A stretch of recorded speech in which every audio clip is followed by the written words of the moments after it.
বিশেষজ্ঞদের।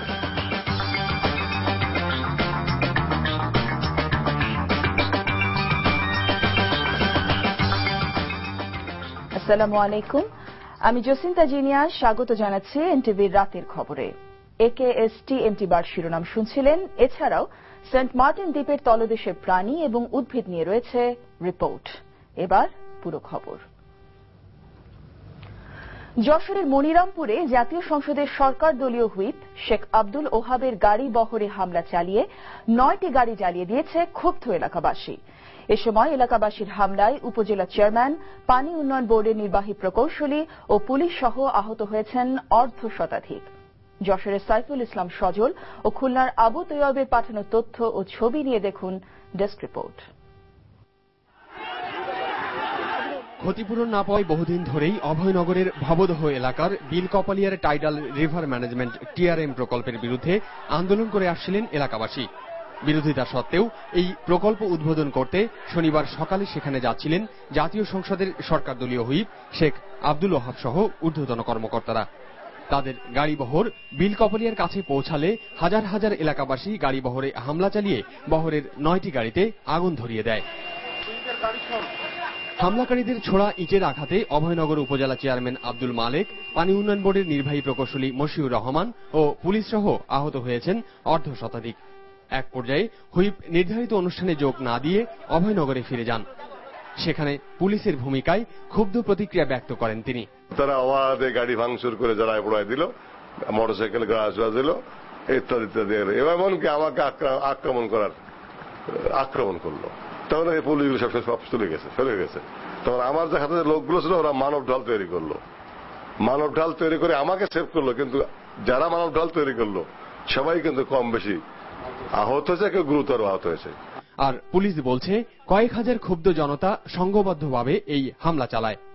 এ সময় পরিস্থিতি নিয়ন্ত্রণে আনতে পুলিশ অন্তত 20 রাউন্ড ফাঁকা গুলি ছোড়ে। পরে হুইপ সহ অন্যদের দ্রুত উদ্ধার করে নিরাপদ স্থানে সরিয়ে নেয় পুলিশ। উনি এখানে যখন আসলেন, আসার সাথে সাথেই সব চারদিক থেকে এক হয়ে সবাই একযোগে হামলা করলো। আমরা ওনাদের সাথে কথা বলার চেষ্টা করেছি। আমরা ইনিশিয়ালি কোনো হোস্টাইল কোনো অ্যাটিটিউডে না গিয়ে, হোস্টাইল কোনো অ্যাকশনে না গিয়ে আমরা ওনাদের সাথে কথা বলার চেষ্টা করেছি। কথা শোনেননি, আসলে ওনারা অ্যাটাক করেছেন। অ্যাটাক করার এক পর্যায়ে আমরা যখন দেখলাম যে এটা হয়তো আজকের এই প্রোগ্রামটা হয়তো সফল হবে না, এটা ভেবে আমরা তখন হুইপ মহোদয়কে আমরা কর্ডন করে, আমাদের অনেক পুলিশ সদস্য মাথায় ইটে আঘাত খেয়েছে, আঘাত খেয়েও আমরা হুইপ মহোদয়কে কর্ডন করে সেভ করে আমরা এখান থেকে আমরা বের হয়ে যেতে সহায়তা করেছি। সংঘর্ষের পর এলাকায় অতিরিক্ত পুলিশ ও র্যাব মোতায়েন করা হয়েছে। বিরাজ করছে থমথমে পরিস্থিতি। সংঘর্ষে আহতদের নোয়াপাড়া ও যশোরের বিভিন্ন ক্লিনিকে ভর্তি করা হয়েছে। এম.এ. মানিস, NTV নিউজ ডেস্ক। বর্তমান সরকারের সময়ে গণমাধ্যম পূর্ণ স্বাধীনতা ভোগ করছে উল্লেখ করে প্রধানমন্ত্রী শেখ হাসিনা অভিযোগ করেছেন, কিছু গণমাধ্যম ঢালাওভাবে সরকারের সমালোচনা করছে, যা মোটেও কাম্য নয়। প্রধানমন্ত্রী আরও বলেন, যারা কথায় কথায় বলে দেশ ভালো নেই, তারা চায় না জনগণ ভালো থাকুক, কারণ জনগণ ভালো থাকলে তাদের ভাগে কম পড়ে যায়। আজ গণভবনে কুড়িগ্রাম জেলা আওয়ামী লীগ নেতাকর্মীদের সাথে মত বিনিময়কালে তিনি এসব কথা বলেন। নজরানা চৌধুরী রিপোর্ট। প্রধানমন্ত্রী ও আওয়ামী লীগ সভানেত্রী শেখ হাসিনা ধারাবাহিকভাবে দলের জেলা পর্যায়ের নেতাকর্মীদের সাথে মত বিনিময় করছেন। শনিবার কুড়িগ্রাম জেলার নেতাকর্মীরা গণভবনে এসেছিলেন সেই মত বিনিময় করতে। প্রধানমন্ত্রী জানান, মঙ্গা এলাকা বলে পরিচিত কুড়িগ্রামকে তার সরকার মঙ্গামুক্ত করেছে। অথচ কিছু লোক আছেন যারা সরকারের কোনো সাফল্যই দেখেন না। যারা কথায় কথায় দেশের অবস্থা খুব খারাপ, দেশ ভালো নাই, দেশের ইত্যাদিতে যে ভালো নাই দেখেন, আসলে এরা কোনোদিন চাই না যে বাংলাদেশের মানুষ ভালো থাকুক। তারা চায় না মানুষ স্বস্তিতে থাকুক। তারা চায় না যে দেশের মানুষ একটু শান্তি স্বস্তিতে থাকবে। কারণ যখন গরিব মানুষকে আমরা বেশি দিই, যখন গ্রামে আমরা দেই টাকা পয়সা অর্থ সব, যত বেশি আমরা গ্রামে দিচ্ছি ওই তাদের ভাগে বোধহয় টান পড়ে যাচ্ছে। সেই জন্যই তাদের এই হাউতাস। কৃষি ও খাদ্য, স্বাস্থ্য, তথ্য প্রযুক্তি, পররাষ্ট্র এবং শিক্ষা খাতে সরকারের সাফল্য যে কোনো সময়ের তুলনায় বেশি বলেও দাবি করেন তিনি। বর্তমান সরকারের আমলে গণমাধ্যম পূর্ণ স্বাধীনতা ভোগ করছে বলে দাবি করে তিনি বলেন, কিছু গণমাধ্যম তার সরকারের ঢালাওভাবে সমালোচনা করছে, যা কাম্য নয়। আমরা সরকারে আসার পর আমাদের মিডিয়া যতটা ফ্রিডম ভোগ করছে, যতটা স্বাধীনভাবে লিখতে পারছে, এবং প্রতিদিন তো মনে হয় মানে আমাদের সরকারের বিরুদ্ধে না লিখলে যেন ভাতই হজম হয় না, এটা হলো বাস্তবতা। তারপরেও আমরা কিন্তু কখনো তাদেরকে কোন রকম বাধা দেই না, স্বাধীনভাবে সম্পূর্ণ স্বাধীনতা তারা ভোগ করে যাচ্ছে। তিনি বলেন, নির্বাচনী অঙ্গীকার পূরণে সরকার আন্তরিকভাবে কাজ করে যাচ্ছে, আর সরকারের এসব সাফল্যের কথা জনগণকে জানানোর জন্য দলীয় নেতাকর্মীদের আহ্বান জানান শেখ হাসিনা। Nazrana Chowdhury, NTV news, Dhaka. তত্ত্বাবধায়ক সরকার ইস্যুতে জনবিস্ফোরণের আগে এবং বেগম খালেদা জিয়ার দেয়া আলটিমেটামের দিন 10 জুনের মধ্যে সংবিধানে নির্দলীয় তত্ত্বাবধায়ক সরকার পদ্ধতি পুনঃস্থাপন করার দাবি জানিয়েছেন বিএনপি নেতারা। এছাড়া আগামী অর্থবছরে সরকারের বাজেট পরিকল্পনাকে এমপি মন্ত্রীদের চাহিদা পূরণের লম্বা তালিকা বলেও মন্তব্য করেন তারা। আজ বিভিন্ন কর্মসূচিতে বিএনপি নেতারা এসব কথা বলেন। মিজান রহমানের রিপোর্ট। ডিপ্লোমা ইঞ্জিনিয়ার্স ইনস্টিটিউট মিলনায়তনে শহীদ রাষ্ট্রপতি জিয়াউর রহমানের 31তম শাহাদত বার্ষিকী উপলক্ষে আয়োজিত এক আলোচনায় বিএনপি নেতা ব্যারিস্টার মওদুদ আহমদ বলেন, বিএনপি তত্ত্বাবধায়ক সরকার পদ্ধতি চায় মানুষের ভোটের অধিকার প্রতিষ্ঠিত করতে, রাষ্ট্র ক্ষমতায় যাওয়ার জন্য নয়। যে কোনো ধরনের সংঘাতের আগেই তত্ত্বাবধায়ক সরকার পুনঃস্থাপনের দাবি করেন তিনি। প্রধানমন্ত্রীকে অনুরোধ করব, এখনো সময় আছে, কারণ একদিন না একদিন বাংলাদেশের এই দাবি আপনাকে পূরণ করতে হবে। শেষ পর্যন্ত না গিয়ে গণবিস্ফোরণের মাধ্যমে আন্দোলনের মুখে এই দাবি না মেনে এখনই দাবিটা মেনে। এদিকে জাতীয় প্রেস ক্লাবের সামনে বিএনপি নেতা আমানুল্লাহ আমানের মুক্তির দাবিতে আয়োজিত এক মানববন্ধন কর্মসূচিতে অংশ নিয়ে স্থায়ী কমিটির সদস্য এম কে আনোয়ার সরকারের বাজেট পরিকল্পনার সমালোচনা করেন। 1,90,000 কোটি টাকার বাজেট দিয়েছেন, এই টাকা আপনারা কোনোভাবেই সংগ্রহ করতে পারবেন না। দেশে আপনারা মূল্যস্ফীতি কমিয়ে আনবেন, শতকরা 8 ভাগে নিয়ে আসবেন বলেছেন, এটা কোনোভাবেই সরকার করতে পারবে না। এই বাজেট একটা আপনার সরকারি কর্মকর্তা, সরকারি মন্ত্রী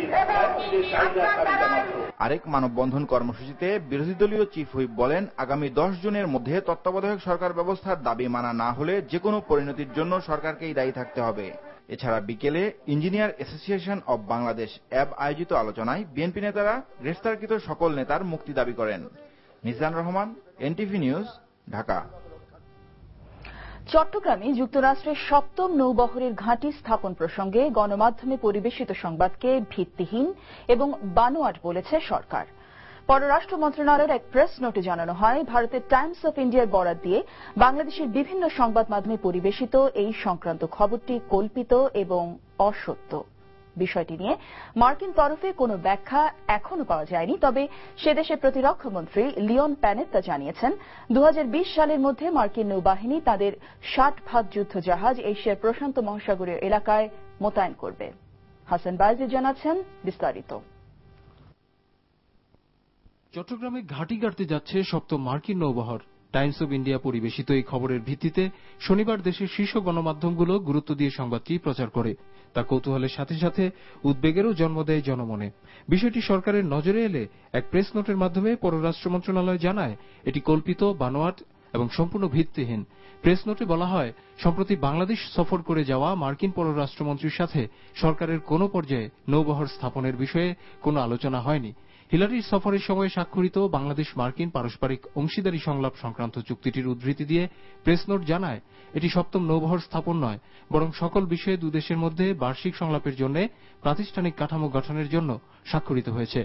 প্রেস নোটে আরও বলা হয়, বাংলাদেশ আঞ্চলিক এবং আন্তর্জাতিক মণ্ডলে সহযোগিতা, শান্তি ও স্থিতিশীলতা রক্ষায় প্রতিশ্রুতিবদ্ধ। এদিকে সিঙ্গাপুরে অনুষ্ঠিত আঞ্চলিক নিরাপত্তা বিষয়ক এক সেমিনারে মার্কিন প্রতিরক্ষামন্ত্রী লিওন প্যানেটা জানিয়েছেন, এশিয়ায় সেনা উপস্থিতি বাড়াবার সিদ্ধান্ত নিয়েছে মার্কিন প্রশাসন। সাংগ্রিলা ডায়ালগ শীর্ষক এক সেমিনারে প্যানেটা এ লক্ষ্য পূরণে ওয়াশিংটনের ভবিষ্যৎ কর্মপরিকল্পনা নিয়ে আলোচনা করেন। তবে বর্ধিত মার্কিন সেনা উপস্থিতি চীনের প্রতি হুমকি হবে না বলেও জানান প্যানেটা। এশিয়ায় আমাদের অবস্থান এবং উপস্থিতি সংহত করা নিয়ে চীনের সাথে কোনো বিরোধ নেই ওয়াশিংটনের। অনেকেই ভাবতে পারেন বেইজিংকে চ্যালেঞ্জ জানাতেই এই সিদ্ধান্ত নেওয়া হয়েছে, কিন্তু আমি এই ধারণার সাথে একমত নই। প্যানেটার ভাষ্য অনুযায়ী 2020-এর মধ্যে অন্তত 6টি বিমানবাহী জাহাজ সহ মার্কিন নৌবাহিনীর অধিকাংশ সাবমেরিন এবং ডেস্ট্রয়ার এশিয়া প্রশান্ত মহাসাগরীয় এলাকায় মোতায়েন করা হবে। এছাড়া বৈঠকে ফিলিপাইন ও তাইওয়ানের মতো এশিয়ায় মিত্র দেশগুলোর সাথে যৌথ মহড়ার সংখ্যাও বাড়ানো হবে বলে জানান মার্কিন প্রতিরক্ষামন্ত্রী। Hasan Bejid, NTV international desk. অজ্ঞাত এক তরুণীকে নৃশংসভাবে হত্যা করে তার মরদেহ কেটে কমপক্ষে 40 টুকরা করেছে সন্ত্রাসীরা। রাজধানীর হাতিরপুল এলাকা থেকে এই খণ্ড বিখণ্ড লাশ উদ্ধার করেছে পুলিশ। নৃশংস এই ঘটনায় জড়িত থাকার অভিযোগে 6 জনকে আটক করা হয়েছে। রিপোর্ট করছেন আরিফুর রহমান। একে তো নৃশংস হত্যাকাণ্ড, তার উপর আবার লাশ কেটে টুকরো টুকরো করা। হতভাগ্য তরুণীর দেহের খণ্ডিত অংশ পড়েছিল রাজধানীর হাতিরপুলের নাহার প্লাজার পাশের এই রাস্তাটিতে। খুব ভালো মতো নজর দেবার পর ওই এলাকার মানুষ আবিষ্কার করল এটি মানবদেহের খণ্ডিত অংশ। জনবহুল এই রাস্তায় কিছু দূর এগিয়ে পাশের একটি ভবনের ছাদের উপর ছড়িয়ে ছিটিয়ে আছে ওই লাশের আরো কিছু অংশ। এই দুটি স্থান ছাড়া ওই এলাকায় পাওয়া যায় একই লাশের হাত পা সহ শরীরের বিভিন্ন অংশ। এসে আমরা দেখলাম যে হ্যাঁ, নিচে একটা পা পড়ে আছে এবং সংশ্লিষ্ট ছাদের উপরে, 5 তলা একটা ছাদের উপরে আরো অনেকগুলো টুকরা। যেখানে লাশের খণ্ডিত অংশ সবচেয়ে বেশি পাওয়া যায় তার ঠিক উপরে নাহার প্লাজার স্কাই ভিউ হোটেল। সেখানে 1309 নম্বর কক্ষে সোনালী ট্রাভেলসের অফিস। পুলিশ সেখানে গিয়ে উদ্ধার করলো ধারালো বটি এবং ছুরি। দেখা গেল সেখানে 2-1টি জায়গায় রক্তের ছোপ ছোপ দাগ। এই অফিসে শুক্রবার রাতে দেখা গিয়েছিল এক তরুণীকে। এই যে লোক আছে যে একটা মেয়ে নিয়ে ঢুকছে আমাদের দোকানে, ঢুকছে পরে বাড়ায় না, পরে আসছে এখানে বললাম, বসে শব্দ পাইলাম, ঠিক আছে, শব্দ পাওয়ার পরে মনে হয় কি শব্দ হইতেছে ভিতরে কিছু, পরে ওনার লক করা হলো, উনি আর খুলে না। এই ট্রাভেলস অফিসেই খুন হয়েছে এই তরুণী, এটা প্রাথমিক ধারণা পুলিশের। এই ঘটনা শুক্রবার রাতেই 1209 নম্বর রুমের এক ব্যক্তি জানিয়েছিল হোটেল কর্তৃপক্ষকে। টিভি দেখতেছি, কিছুক্ষণ পর আবার দেখি বলক দিচ্ছে পানি। তখন আমি কল করলাম লোকমানকে, মানে যে বয় আমাকে সার্ভিস দেয়, ওকে দেখলাম, দেখো তো ওখানে পানি বারবার বলক দিচ্ছে। তারপরে ওই আসে দেখলো, দেখে যে পানি লাল, মানে নিচে পাইপটা জাম হয়ে ভইরা আমাদের এরকম কোমরটার উপর দিয়ে বাইরে যাচ্ছে। হোটেল কর্মচারী ও ওই ট্রাভেলসের অফিসের 2 কর্মচারী সহ মোট 6 জনকে এই হত্যাকাণ্ডে জড়িত থাকার অভিযোগে আটক করেছে পুলিশ, যদিও তারা এই অভিযোগ অস্বীকার করে। আমি সকালে এসে ওনার দরজা নক করতে খুব প্রচুর ভাবে, তখন আমাকে বললো যে এই কাহিনী। নৃশংস এই হত্যাকাণ্ডের রহস্য খুব শীঘ্রই উন্মোচিত হবে বলে ধারণা করছে police. Arifur Rahman, NTV news, Dhaka. বিএনপির প্রতিষ্ঠাতা শহীদ রাষ্ট্রপতি জিয়াউর রহমানের 31তম শাহাদাত বার্ষিকী উপলক্ষে আজ তৃতীয় দিনের মতো দুস্থদের মাঝে খাবার ও পোশাক বিতরণ করেছেন দলের চেয়ারপারসন বেগম খালেদা জিয়া। দুপুরে রাজধানীর আজিমপুর বটতলা থেকে এই কর্মসূচি শুরু করেন বেগম জিয়া। এরপর লালবাগ, কামরাঙ্গীর চরের বড়গ্রাম, নাজিমুদ্দিন রোড, চকবাজারের তারা মসজিদ এলাকায় খাদ্য ও পোশাক বিতরণ করেন বিরোধী দলীয় নেতা। পরে দয়াগঞ্জ, যাত্রাবাড়ি চৌরাস্তা, জুরাইন আলম মার্কেট, কদমতলী ঈদগাহ মাঠ, জুরাইন মুন্সিবাড়ি চৌরাস্তা এবং সোনারগাঁও রোডের হাতিরপুলে খাবার বিতরণ করেন তিনি। খাবার বিতরণের সময় বেগম জিয়ার সঙ্গে ছিলেন দলের ভাইস চেয়ারম্যান সেলিমুর রহমান ও ঢাকা মহানগর বিএনপির সদস্য সচিব আব্দুস সালাম সহ দলের স্থানীয় নেতারা।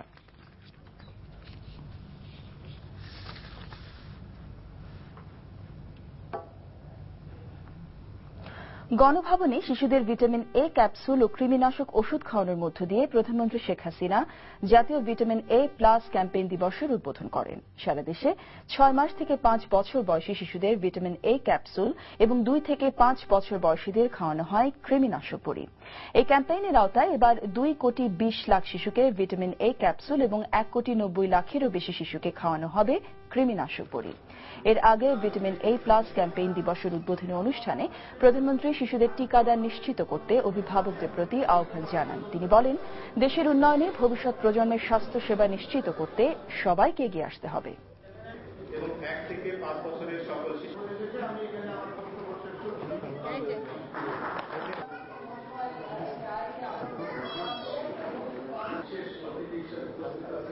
আমি সবাইকে আহ্বান জানাবো যে আপনারা সকলে নিজের উদ্যোগে আপনার শিশু বা আপনার আশেপাশের পাড়া প্রতিবেশী প্রত্যেক শিশু ঠিক সময় মতো এই ভিটামিন এ প্লাসটা নিচ্ছে কিনা বা কৃমির ওষুধটা খাচ্ছে কিনা বা টিকাদান নিচ্ছে কিনা এই বিষয়টা নজর দেওয়া এবং নিজেদের শিশুরা যাতে এটা গ্রহণ করে সেদিকে বিশেষভাবে লক্ষ্য রাখা।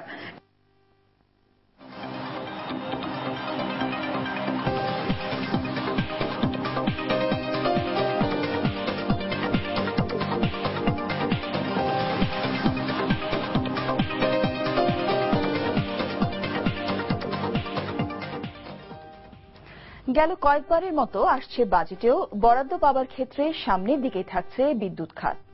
আর উন্নয়ন বাজেটে তো বরাদ্দ মিলছে সর্বোচ্চ, তবে নির্ভরতা কমছে না তেল ভিত্তিক প্রকল্পের উপর থেকে। তাই বিশেষজ্ঞদের আশঙ্কা থাকছে পরিকল্পনা অনুযায়ী বিদ্যুতের উৎপাদন বা সরবরাহ করা যাবে কিনা। রিপোর্ট করছেন রকুনুদ্দিন। কিছু বক্তব্য রাখতে যাচ্ছি। গত কয়েক বছর ধরেই বাজেটে বিদ্যুৎ খাতকে বিশেষভাবে গুরুত্ব দিয়ে আসছে সরকার। আর এবারের উন্নয়ন বাজেটে বরাদ্দ মিলল সর্বোচ্চ। এই অর্থের 3 ভাগের 2 ভাগ যোগান দিবে সরকার, আর বাকিটা পাওয়া যাবে বিদেশি সংস্থার অর্থায়নে। তবে এমন যে হবে তার ইঙ্গিত ছিল আগে থেকেই। বিদ্যুৎ খাত নিয়ে সরকারের মহাপরিকল্পনা অনুযায়ী এই অর্থ বছরেই জাতীয় গ্রিডে সবচেয়ে বেশি বিদ্যুৎ যোগ হবার কথা। কিন্তু সমস্যা হচ্ছে বেশিরভাগ বিদ্যুতের জন্যই নির্ভর করতে হবে তেলের উপর। কারণ অনেক আশার কথা শুনিয়ে তেল নির্ভর রেন্টাল ও কুইক রেন্টাল প্রকল্প গড়ে তোলা হলেও প্রয়োজনীয় তেলের যোগান দিতে না পারায় এই প্রকল্পগুলোর প্রায় সবগুলোই শুরু থেকে কম বেশি বন্ধ রাখতে হয়েছে বেশিরভাগ সময়।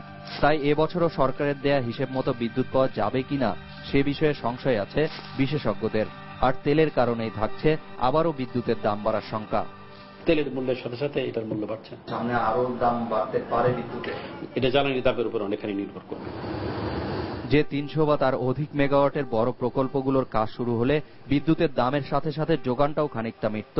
3-4টি ছাড়া সেই প্রকল্পগুলো নিয়ে তেমন নির্দেশনা নেই। আর এগুলো গেল বছরের মতো চুক্তি সইয়ের মাঝেই আটকে থাকবে কিনা এমন সংশয়ও আছে জ্বালানি বিশেষজ্ঞদের। তবে বিকল্প দেখছেন না গ্যাস ও কয়লা নির্ভর বড় কেন্দ্র নির্মাণের। আরো বেশি কম দামি বিদ্যুৎ উৎপাদন করার জন্য গ্যাসের উপরে আরো গ্যাস বিদ্যুৎই তৈরি করতে হবে এবং সেই জন্য গ্যাসের সরবরাহ বাড়াতে হবে। গ্যাসের সরবরাহ বাড়ানোর বহু পথ আছে।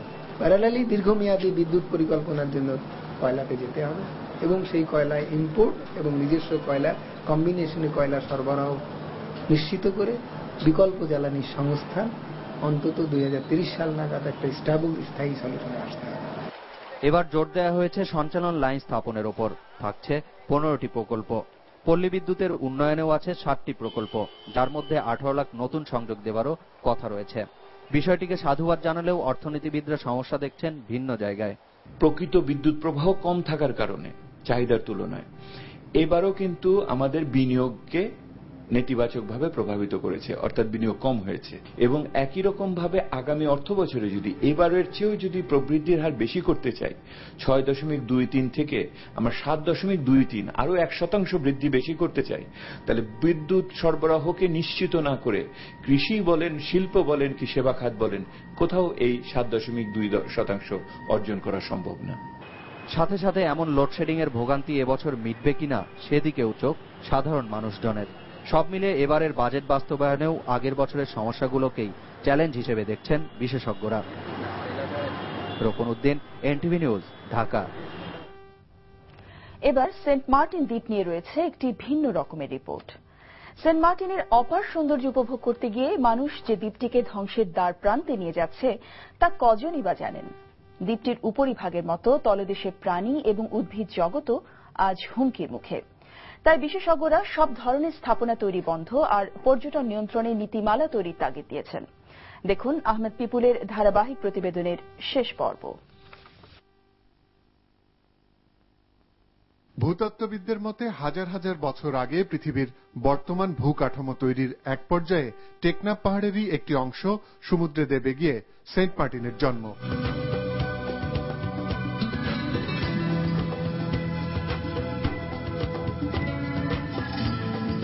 কোরাল জন্মের জন্য যে স্বচ্ছ পানি আর প্রতিবেশ প্রয়োজন তার সবই উপস্থিত থাকায় দ্বীপটিকে ঘিরে জন্ম নেয় বৈচিত্র্যময় কোরাল। আর এই কারণে অনেকেই সেন্ট মার্টিনকে বলেন কোরাল দ্বীপ। সম্প্রতি দ্বীপটির তলদেশ ঘুরে আসা ফটো সাংবাদিক শরীফ সারোয়ার জানান সেখানকার বর্তমান পরিস্থিতির কথা। আমার কাছে মনে হলো যে সুন্দর একটা বাগান, এটা যেন কে একটু তছনছ করা অবস্থায় দেখলো, তখন মন আমার খুবই খারাপ হয়ে গেছে। ঝড় আসলে যেরকম ভাঙ্গা চূড়া হয়ে যায়, ওলট পালট হয়ে যায়, নিচের এত সুন্দর জিনিসগুলো এরকম ওলট পালট ঝড়ের তাণ্ডবের পর যেরকম থাকে এরকম হয়ে আছে। গত এক দশক সেন্ট মার্টিনের চারপাশ চষে বেরিয়েছেন স্কুবা ডাইভার আতিকুর রহমান। নিজ চোখে দেখেছেন কিভাবে নষ্ট হচ্ছে কোরাল সহ দ্বীপটির জীববৈচিত্র্য। কোরাল যেই এরিয়াতে আছে সেখানে কোরালকে ঘিরে আরো আপনার অ্যাসোসিয়েট অনেক কালার্ড ফিশ আছে, মেরিন লাইফ আছে, একটা তো আরেকটার উপরে নির্ভরশীল। তো দিন দিন যদি আপনার কোরাল ড্যামেজ হয়, অ্যাসোসিয়েট যেই স্পিসিসগুলা সেগুলা এখান থেকে মাইগ্রেন্ট হয়ে চলে যাবে। তাই দ্বীপটিকে ঘিরে এখনই সরকারকে নতুন করে ভাবার তাগিদ দিয়েছেন বিশেষজ্ঞরা। ওখানে নতুন করে আর কোনো স্থাপনা হতে দেয়া যাবে না, এটি অত্যন্ত শক্তভাবে নিয়ন্ত্রণ করতে হবে।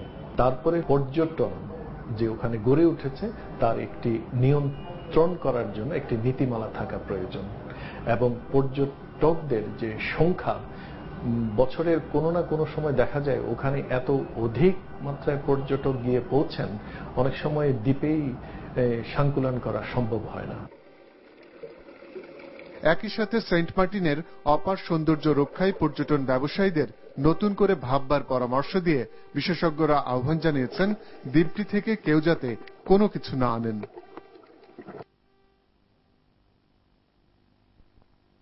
Ahmed people, NTV news, Dhaka. আপনারা দেখছেন এনটিভি রাতের খবর। এবার পূর্বাচল রিজন টাউন বিরতি, ফিরে এসে থাকছে।